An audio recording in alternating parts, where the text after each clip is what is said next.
On February 5, 2024, MSNBC host Chris Matthews conducted an interview with former President Donald Trump. What was expected to be a regular political interview took an unexpected turn when Matthews grew frustrated with some of Trump's answers and rhetoric. The interview quickly escalated as Matthews directly called Trump stupid. This contentious interview went viral and generated headlines across media outlets. The interview began with Matthews asking Trump about his claims of election fraud in the 2020 election and his continued assertions that he actually won. Trump repeated many of the same debunked claims he had been making for over a year. Matthews pushed back, pointing out that every court case and recount had disproven the allegations of widespread fraud. Trump grew agitated and replied, "Chris, you just don't get it. The election was stolen from me and from the American people. I'm just trying to save our country from these radical leftists who have taken over. They cheated, and we all know it. People are saying it all over.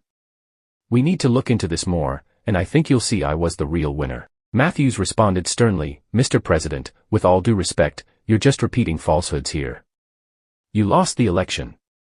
The courts saw no evidence of widespread fraud, and all your allies in office, like Bill Barr, said the same thing. Continuing to yell fraud without proof makes you look like a sore loser and undermines faith in our electoral system. Don't you think it's time to accept reality and move on?" Trump shot back angrily, "Chris, I'm not a sore loser. The people who voted for me know the truth, even if nobody in the fake media wants to report it. You guys are all in on this too, protecting Biden and the radical left. Look, bad things are happening to this country with him in charge. Inflation is through the roof, crime is out of control, we've looked weak on the world stage. The American people know I'll do a better job as president. They want me back in office to fix this mess." Matthews took a deep breath, clearly growing impatient. "Sir, with all due respect, inflating vague claims without evidence doesn't make them true. I understand you don't like how things have gone since leaving office, but continually reviving debunked conspiracy theories is counterproductive and erodes the foundations of our democracy. Perhaps it's time to focus your efforts on actual policy proposals for 2024 instead." This time, Trump erupted, his face turning red. "You know, Chris, you sit there in your nice MSNBC office, protected by your security, but you have no idea what's really going on out there. This country is going to hell under Biden, and I'm the only one who can save it. You so-called journalists never report the real facts. You just peddle left-wing propaganda. People like you are what's wrong with the media today. You're just another stupid good-for-nothing liberal." At that point, Matthews had had enough. Leaning forward aggressively in his chair, he shot back, "You know what, Mr. Trump? I've tried to have an actual substantive policy discussion with you, but you just spew the same dishonest rhetoric and insults every time. The fact is, you have no real ideas or plans. You just want to cling to your ego and grievances.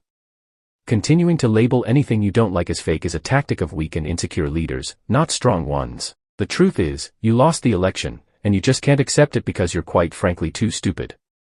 You're just a blabbering fool who doesn't have the brains, character, or leadership ability to handle losing like an adult.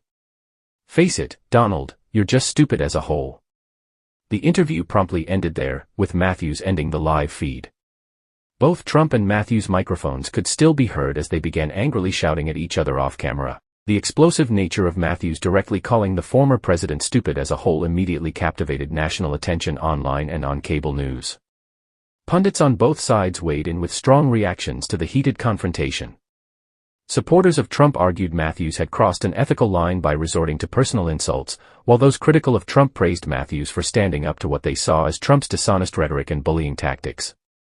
Either way, it represented a breakdown in decorum rarely seen between a sitting president and a television news host. Matthews himself remained unapologetic, later tweeting that sometimes the hard truth must be said, even if it makes people uncomfortable. Over the next few days, analysis and commentary about the interview continued across many media platforms. Conservatives argued that Matthews had abandoned any pretense of objective journalism, while liberals said Trump's behavior necessitated a forceful response. The dust-up also sparked wider discussions about political dialogue in America, the relationship between media and politicians, and whether combative, take no prisoners, approaches on both sides aid or the continued churn of the news cycle hindered real progress, but eventually, the intensity around this single confrontation subsided. However, it remained as one of the most memorable and blunt on-air confrontations between the press and a sitting or former president in modern times.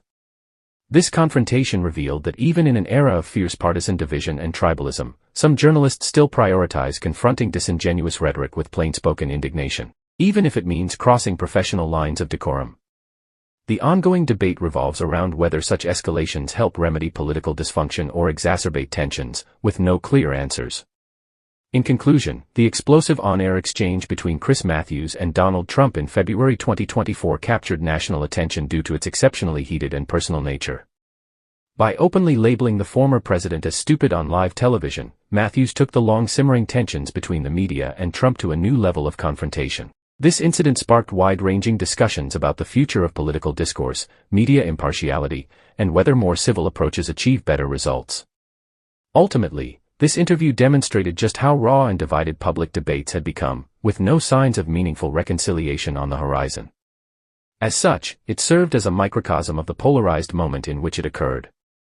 What's your take on this matter? Please let us know in the comments section below, and don't forget to subscribe to the channel. Thanks for watching.